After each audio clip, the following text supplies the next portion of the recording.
Comrades, ఇవాళ ఇక్కడ ఉన్నటువంటి అక్బర్ గాంధీ సమావేశానికి మహాసభకు మనమందరం కూడా విచ్చేసాము. మరి ఈ మహాసభకు అధ్యక్షురాలిగా నిర్వహిస్తున్నటువంటి సోదరులారా, మన పార్టీ పుట్టిందే పేదల కోసం. మన పార్టీ పోరాట లక్ష్యమే పేదలకు ఎక్కడైతే మౌలిక సదుపాయాలే లేవో ఆ సదుపాయాల కోసం మనం పోరాడేందుకు ఎర్రజెండా పట్టుకొని మనమందరం కూడా ఉద్యమాలు కొనసాగించే పార్టీ మన పార్టీ. మన పార్టీ ఇప్పటికీ 100 సంవత్సరాలైంది. 100 సంవత్సరాల చరిత్ర కలిగిన పార్టీ ఈ దేశంలో ఏదైనా ఉందంటే అది మన ఒక్క కమ్యూనిస్ట్ పార్టీ, అది సిపిఐ పార్టీ. మరి ఈ పార్టీ పుట్టినప్పటి నుంచి కూడా పేదలకు సంబంధించి అనేక సమస్యల మీద పోరాటాలు చేసింది. దేశంలో ఉన్నటువంటి అన్ని సమస్యలను పోరాటం కొనసాగించింది. మన దేశానికి స్వాతంత్రం రాకముందు కూడా మన పార్టీ స్వాతంత్ర ఉద్యమంలో పాల్గొనింది. ఎంతోమంది తెలంగాణ సాయుధ పోరాటంలో అమరులైనారు. నైజాం నవాబులకు నిరంకుశ పరిపాలనకు వ్యతిరేకంగా మన పార్టీ పోరాటం చేసింది. ఇవాళ ఇలా చెప్పుకుంటూ పోతే ఈరోజు మచ్చలేని పార్టీ ఏదైనా ఉందంటే మనకు రాజకీయాలతో సంబంధాలు లేవు. మన ఎమ్మెల్యేలు కావాలని, ఎంపీలు కావాలని, లేకపోతే ముఖ్యమంత్రులు కావాలని, మనం అధికారంలో ఉండాలని కోరలేదు. అప్పట్లోనే మన పార్టీ రాజ్యసభ సభ్యులుగా పనిచేశారు, పార్లమెంట్ సభ్యులుగా కూడా పనిచేశారు, ఎమ్మెల్యేలు కూడా పనిచేశారు. ఇప్పుడు కూడా ఎమ్మెల్యేలుగా మన పార్టీలో ఉన్నారు తెలంగాణలో. మరి ఇవాళ మన లక్ష్యమేమి, ఇక్కడ పరిపాలన కొనసాగిస్తున్న రాష్ట్రంలో కానీ, కేంద్రంలో కానీ, బీజేపీ ప్రభుత్వం కానీ, కాంగ్రెస్ ప్రభుత్వం కానీ, ఈ రాష్ట్రంలోన తెలుగుదేశం కానీ, వైఎస్ఆర్ పార్టీ కానీ, ఇతరత్ర పార్టీలు కానీ ఏవైనా కానీ పనిచేస్తే వాళ్ళు పేదలను ఆలోచన చేయరు, పేదల గురించి విస్మరిస్తారు. ఏ రోజన్నా మన కాలనీకి వచ్చినారా? ఇవాళ మనం కాలనీలో చూస్తున్నాం. మన కాలనీలో ఎంత ఇబ్బందులు ఉన్నాయి. విష పురుగులు తిరుగుతున్నాయి, పక్కనే దుర్వాసన కొడుతుంది. ఈ కాలనీకి సంబంధించి ఇంతవరకైంది మనం దాదాపు అంటే కూడా నాకు తెలిసి 20 సంవత్సరాల నుంచి కూడా ఇక్కడ మనం నివాసం ఉంటున్నాం. మరి ఏ ఒక్కరికైనా ఇళ్ల పట్టాలు ఇవ్వడానికి ముందుకొచ్చారా? కనీసం మనకు కావాల్సినట్టు మౌలిక సదుపాయాలు, మంచినీళ్ళు కానీ, వీధి లైట్లు కానీ, ఇలా చెప్పుకుంటూ పోతే ఎన్నో సమస్యలు ఈ కాలంలో ఉన్నాయి. ఇక్కడ పనిచేసినటువంటి అక్బర్ గారు ఇవాళ స్వర్గీయులైనారు. ఆ కామ్రేడ్ని చాలా ఒప్పుకోలేదు. ఎందుకంటే మెచ్చుకోదగిన కమ్యూనిస్టు నాయకుడు ఆయన. ఈ కాలనీ గురించే కాదు, మన కోడుమూరులోన బంధువులు నిర్వహిస్తే కూడా ఆయన తన జట్కా బండి మీద మైకు తీసుకొని ఈ పట్టణమంతా తిరిగి ప్రతి ఒక్కరికి కూడా వామపక్ష పార్టీలుగా మేము బంద్ చేస్తున్నాము, బంద్ నిర్వహిస్తున్నాము, అందరూ సహకరించండి అని చెప్పి మైకు ద్వారా. సరే కాబట్టి ఈరోజు మన సిపిఐ కాలనీ అక్బరు ఆ రోజు కూడా అప్పుడు పార్టీలో పనిచేసినాడు కాబట్టి అప్పుడు ఆయన పార్టీకి ఎన్నో సేవలు చేసి ఈ కాలనీకి సంబంధించి పట్టాలు విషయాలు పార్టీ కోసం ఎన్నో పనులు చేసినాడు. ఆయన ఆశ ఏముందంటే ఇక్కడ ఒక కాలనీ బోర్డు పెట్టి అక్బర్ కాలనీ అనే ఒక బోర్డు పెట్టి మనం ఆ కాలనీ ఏర్పాటు చేయాలనుకున్నాం. కానీ ఆయన వల్ల కారణం వల్ల ఆ పిల్లలు కూడా బిజీ అయ్యి ఇప్పుడు త్వరలో మళ్ళీ మనం మండల మాసపల అయిపోయే లోపల ఖచ్చితంగా బోర్డు పార్టీ ఖచ్చితంగా మనం జెండా ఏదైతే మళ్ళీ ఆ రోజు మళ్ళీ మీరు అందరూ కూడా ఆ కార్యక్రమానికి మీరు అందరూ సహకరించాలా.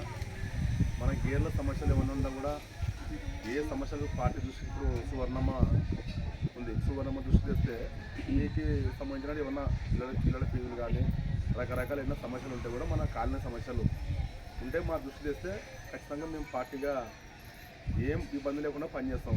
ఏమన్నా మనం ఏదైనా వేరే విషయాలు కూడా ఎంఆర్ఎఫ్ కానీ ఇక్కడ ఏమన్నా స్టేషన్లో కానీ ఏమన్నా మీ సమస్యలు ఉంటే చెప్పండి, పనిచేస్తాం. ఇప్పుడు మనము గతంలో అన్ని శాఖ మా సభలు అంటే ఫస్ట్ టైం మనం ఇప్పుడు పెట్టడం అక్బర్ ఉన్నప్పుడు శాఖ వాళ్ళు మేము పెట్టినాము. ఆయన ఆశ కూడా అక్కడ లాస్ట్ చివరిలో ఖచ్చితంగా జెండా బాతి అక్కడ చేసుకుంటే ఆ ఇంతలో దానికి కూడా మనందరూ సహకరిస్తేనే పనితో ఒకరితో కాదు. అది మీరు అందరూ సహకరిస్తే, మీరు మాకు సహకరిస్తే మరి ఏమైనా చిన్న కొట్టంగానే వేసుకొని కూర్చుని మాట్లాడుకుంటే మనం వస్తాం ఏమైనా బంద్ వస్తున్నాయి కొత్త బంద్ కదా కాకుండా పని చేసుకొని మనం సమస్యలు ఏమైనా ఉంటే కూడా మాకు తీసుకుంటున్నాము. అలాగే మన ధర్నా చేసినాము. స్థలం లేని వాళ్ళకి టెంపుల్లో ఇప్పుడు ఆ ఇద్దరు పడకలకి ఏం లేకుండా కూడా ఇప్పుడు గవర్నమెంట్ ఏం చెప్పిందంటే 2 సెంట్లు టౌన్లో, గ్రామీణ ప్రాంతాల్లో 3 సెంట్లు చెప్పింది. ఈ దృష్టికి ఎవరైనా పేదవాళ్ళు ఉంటే కూడా తీసుకురండి, వాళ్ళ ఆధార్ కార్డు అవి తీసుకురండి. మనం సచివాలయంలో పోయి అప్లై చేస్తే ఆ రోజు మీకు మనం చెప్పినట్టు మనం ధరలు కానీ రకరకాల చేద్దాము. ఈ సమస్యల పైన ఇక్కడే ఫస్ట్ మీటింగ్ పెట్టినప్పుడు రోడ్డు సమస్య చెప్పి రోడ్డు సమస్య చెప్తే ఖచ్చితంగా రోడ్డు చెప్తాము అంటే రోడ్డు కూడా మన గ్రామ పంచాయతీలో పలానా కాలనీకి ఎక్కువ భారీగా వార్డు నెంబరు 20 వార్డు నెంబరు పలానా కాలనీలో మీరు రాకుండా కూడా మేము అంతా పార్టీకి వెళ్ళి అర్జించి చేసిన తర్వాత మన రోడ్డు వచ్చింది. మనం ఫస్ట్ ఈ అమ్మ కూడా మాకు రోడ్డు లేదని అమ్మ కూడా అందరూ సహకారంతో మనం అటు పరచేస్తుంది మన గ్రామ పంచాయతీలో. మళ్ళీ మీటింగ్ వార్డు నెంబర్ మీటింగ్ జరుగుతుంది. ఆ మీటింగ్ కూడా తీర్మానం చెప్తే మన పార్టీ తరఫునే తీర్మానం చెప్తున్నారు ఆ రోడ్డు సమస్య కూడా. ఇంకా రేపు రాబోయే రోజుల్లో మీకు ఏమన్నా సమస్యలు ఉంటే కూడా చెప్పండి. ముందు ఉంటే కమ్యూనిస్ట్ పార్టీగా ఎల్లవేళగా పనిచేస్తానని తెలియజేసుకుంటూ నాకు ఇచ్చిన అవకాశం చెప్పుకుంటూ సెలవుకుంటాను. కాలనీ ప్రభుత్వ నాయకులు చెప్పినట్టు సంవత్సరం మనం ఇక్కడ కూర్చోకుండా ఒక గూడు ఏర్పాటు చేసుకుంటే బాగుంటుంది.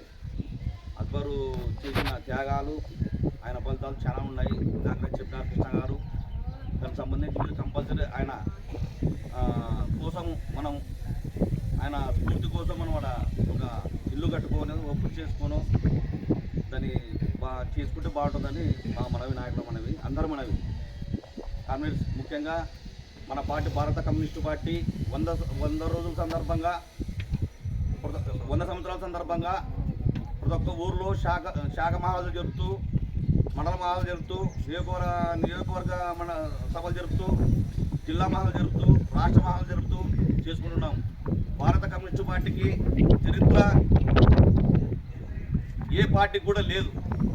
వస్తాయి, రుణాలు వస్తాయి, అందరు చెప్తారు మాకు ఓట్లు వేయండి, మాకు చేయండి, మేము వస్తాము చేస్తామని చెప్పి అంతవరకే వాళ్ళు నిరంతరంగా ఉండేది ఒక భారత కమ్యూనిస్టు పార్టీ అని జిముఖంగా నేను తెలియజేస్తున్నా. అందుకు కానీ మీరు దేనికి భయపడొద్దండి. 24 hours మీరు ఎప్పుడైనా ఏ ఇబ్బందులు వచ్చినా ఏం చేసినా కూడా మన భారత కమ్యూనిస్టు పార్టీ మన అండగా ఉంటుందని ఈ సభాముఖంగా తెలుపుతున్నాను. అలాగే మీరు ప్రతి ఒక్కటి మనం సాధించుకోవాలంటే మీరు ఇళ్ళల్లో కూర్చొని మాకు అవి కావాలా ఇవి కావాలంటే కాదు. రావాలా, మనం ధర్నాలకు రావాలా, పిలిస్తే నాయకులు పిలిస్తే ధర్నాలు రావాలా, ఏ సమస్య మీద పోరాటం చేస్తాము. మేము మన కాని సమస్యలు కూడా మనం పోరాటం చేస్తాము. దానికి మీరు సిగ్గుపడకుండా మనకు ముందు వస్తే పోరాడితే పోయేదేం లేదు, బానిస సంఖ్యలు తప్పన్నట్టు మనకు చెప్పారు. అందుకే మీరు ప్రతి ఒక్కదానికి మీరు సిగ్గుపడకుండా లేకుంటే పిలిస్తే రాకుండా ఉండడానికి చేయొద్దండి. అట్లా మా నాయకత్వంగా మీకు న్యాయం చేయాలని, న్యాయం చేయాలని మేము పోరాటం చేస్తున్నాం. అందుకు కానీ ఇంతకుముందు చెప్పినట్ల కృష్ణ గారు భారత కమ్యూనిస్టు పార్టీకి చరిత్ర అంతా ఇంత కాదు, చెప్పలేనిది.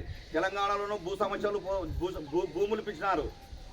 మన దేశంలోన గ్రామంలోన కానీ ఎక్కడన్నా కానీ వాళ్ళు పోరాటాలు చేసి ఇల్లు స్థలాలు ఇప్పించారు.